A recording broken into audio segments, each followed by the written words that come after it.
হ্যাঁ, সে এটি ধরতে চাইছে কিন্তু এটি মানে ধরতে পারতেছে না, কারণ দেখুন এই যে কাটার মতো, এটা আসলে মানে কুমড়োর ভিতর দিয়ে কিছু মানে ঢুকিয়ে দিয়ে কাটা বানিয়েছে।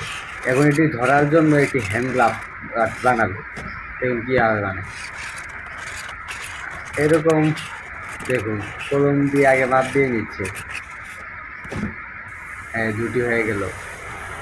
এটা কাটতে কী হবে, শিখতে আগে মানে গরম করে নিয়েছে, গরম করার পরে মানে এরকম করলে দেখবেন যে সব গলে যায়।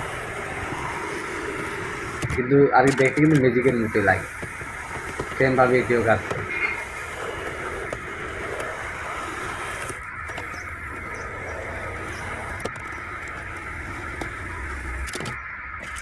হ্যাঁ, ছোটো করে নিচ্ছে রশি।